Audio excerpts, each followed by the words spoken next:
Yo, yo, yo, yo, yo, yo, yo. Welcome back to another video. It's your boy Corey, the man. We back in here with another one. Video 3 of today. Yeah, make sure y'all like, comment, subscribe. It says the viewer count is down. Also, it says 99% of y'all watch but aren't subscribed. So we gotta change that, man. Um, trying to get that up as much as possible. I appreciate y'all for joining anyway. It's always a pleasure to have y'all along with me with every live reaction I do.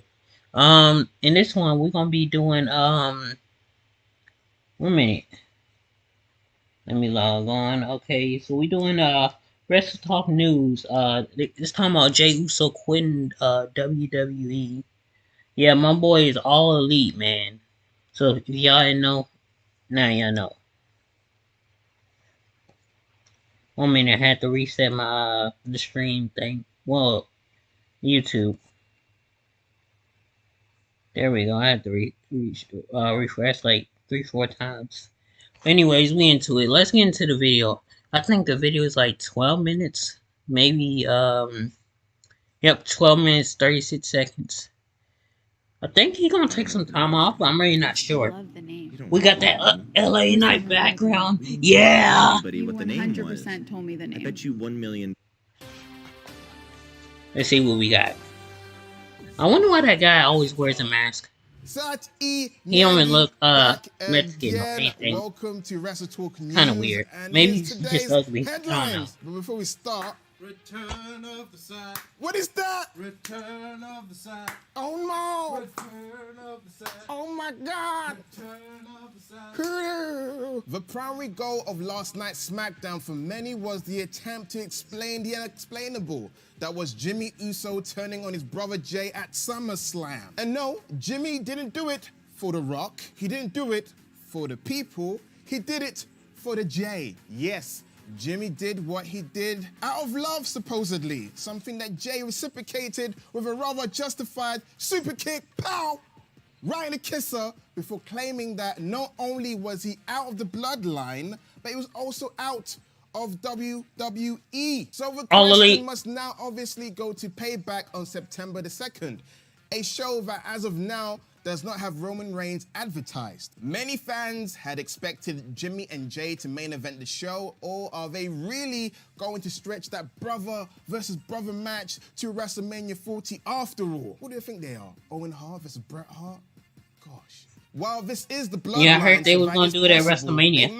I think that's a while away. WrestleMania as well as a major surprise WWE may have in store for that match. It's not until April 6th or 7th. An upcoming appearance at the Ninja Exchange Collectible Expo on August the 26th via his Instagram also kind of revealed some major WWE creative plans.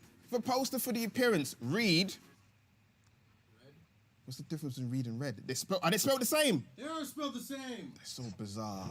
The poster for the appearance read, "Come meet Rikishi before he referees at Payback." Now, this was later labeled as a promoter mistake by Big Keish on Twitter, and maybe it was. Nah, come on. WWE knows Keish can keep his sons in check. Rikishi's social media has been filled with references to the family drama for months, with the Hall of Famer even throwing up a deuces emoji after Jey announced his WWE departure last night. So, yeah, maybe... Yeah!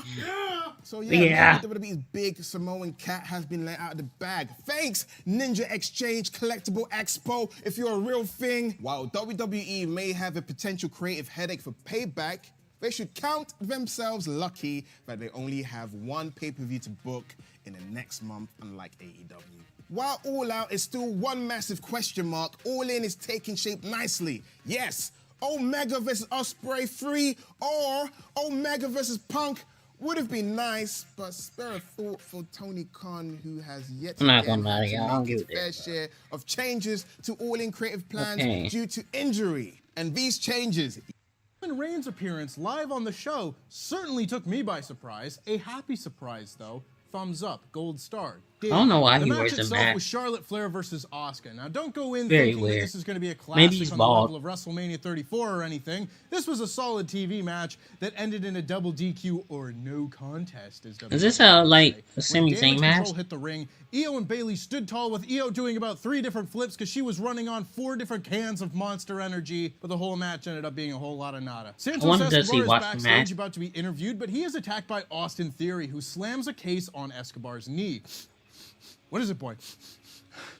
Smells like false advertising. AJ Styles defeated Karrion Kross in a match you may be shocked to learn was quite clunky. They tried AJ's moonsault into a reverse DDT, but f***ed it up to an impossible degree. And like, yeah, man, these things happen, but also, yeesh. AJ hit a 450, but Scarlett put Kross's foot on the rope and Michin throw her over the announce table. So at the very least, that one promo AJ did saying he had backup played into things here. The crowd were very into things by the finish as AJ Styles hit the Styles Clash for the win. Hopefully, all parties can now move on from their respective rivals. Rey Mysterio then checked on Santos Escobar, and eventually Theory came by to sarcastically say he was looking forward to defending his title. We then had the return of the rated R superstar, Edge. The first time I have seen him on SmackDown since that triple threat in May. Damn you, summer vacation. Edge says he wasn't You ain't seen advertised, when but took when on he Grayson saw Waller? SmackDown was coming to Calgary, he thought it had been too long since they'd seen each other. He says next week is 25 years of Edge in Toronto and wants a match. A match against someone he has never faced before, Sheamus. Edge says he and Sheamus have history and tells a story of taking Sheamus on a mountain bike run in North Carolina, and when Edge wiped out on his bike, he realized maybe he could wrestle again. If you've seen Edge's WWE 24 documentary, you know this story is true. So I love seeing this real aspect of their characters I being could care brought to the less. screen like this. I'll watch So it, but Edge I welcomes still Sheamus to could the care ring, less. who plays the footage of Edge falling and showing the bruise on his bum, while Edge shows a picture of Sheamus on his daughter's bike. Sheamus tells Edge that back in 2004, he went to a WWE show unsure about if he wanted to continue wrestling, and Edge was the only one who gave him advice, so really neither Edge nor Sheamus would be there without the other. They accept their match for next week, and Sheamus warns Edge that it might have been a mistake. Double babyface segments like this can sometimes fall flat, but Edge is just so charming and genuine on the mic that a story like this worked so well. I loved it. 2 thumbs up. LA Knight squashed Top Dollar and then said, yeah, a whole bunch after the match. Santos Escobar heads to the ring, but during his entrance, Austin Theory gives his bad knee a chop block and apologizes for all the people in attendance who won't get to experience Austin Theory live. Adam Pearce came out and said Theory would defend the title, instead against Rey Mysterio. They then had their match, which was mostly one-sided and was very short. Most of the heat took place during the commercial, so Rey began his comeback shortly after as he hit a sunset flip into the turnbuckles, a 619 to the back, and a 619 proper to beat Austin Theory and win the U.S. title! Celebration, baby! It's over! It's over! It's finally over! We're free! The LWO celebrate as Rey and Santos embrace the U.S. title! Run of mid is over! The fact that all this happened would lead me to believe that Rey was supposed to win their number 1 contenders match. That's But what I I've feel also like. heard in the reports, of course, that wasn't the case. So this could just be some funky booking. But hey, this gives Santos motivation to turn heel in the future. And again, the run of Austin Theory has ended. The Lord has smiled upon us. Bobby Lashley and the Street Profits are backstage and say they are just getting started. And then we had our main event segment as Roman Reigns made his way to the ring, where he asked Heyman where Jimmy Uso is. Jimmy at this point appears at ringside, and Roman told him that he owed him one, told Jimmy to name his price, but Jimmy said he wants nothing from Roman. Jey Uso came out and said he wanted to know why. Jimmy threw away 37 years of being with each other, and Jimmy said he was scared. Scared that Jey would turn out just like Roman if he was tribal chief, and thus he couldn't let him win. They both give each other the chance to hit them as Jimmy walks out as Roman Reigns laughs. Jey super kicks Roman and Solo, and then tells Jimmy to come back and give him a hug, and super kicks him too. Jey then said he's out of the bloodline, out of SmackDown, and out of WWE as the show went off the air. Wasn't expecting that, and I don't really know where we go in the immediate future, considering the most important and most interesting member of this little menagerie here probably won't be on TV. Overall, there wasn't a ton of wrestling on this episode of SmackDown. A number of short matches, and the long ones we did get Jimmy either had an Uso annoying be the finish next guy. or carrying cross. Still, some good stuff though. Rey Mysterio is the new US champion, praise the Lord. Edge and Sheamus had a good promo. We still don't know what's going on with the Usos, but this was enough to keep some plates spinning. This episode of SmackDown gets a 3 out of 5. And that just about wraps That's not things up bad. from me. Before I go, 3 make out sure of you 5 check out the isn't bad. latest edition of Survival Series over on Parts I Unknown, would've where gave all those it, involved try to name every a 2. SummerSlam main event. Because you had 2 matches that I liked. You'll really like it. Until Out next of week, keep it locked. Same 4 or sat 5 time, matches they same probably sat put on. channel. I've been Tempest, that's been Sat. That's like 2 matches. And that was wrestling. I'll give it 3. Thoroughly wrapped. I like that Roman Reigns segment, as usual. It's not going to eliminate me, right? I like that Bobby Lashley segment with the Survival Series Montez here on and Parts Angelo. Unknown, my And then I favorite like show to be part of. Here's a crazy life hack everyone needs.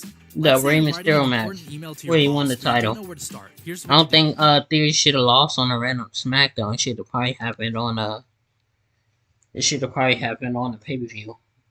But then that would have meant that Santos Escobar would have won. I already knew that one of the Samoan, Hispanic guys was gonna win. Since he won, Raquel Rodriguez probably gonna lose. That's unfortunate. I never wanted that. I would have took Raquel over Ray. A new championship doesn't do nothing for Rey Mysterio. But it is what it is. L.A. North. Yeah.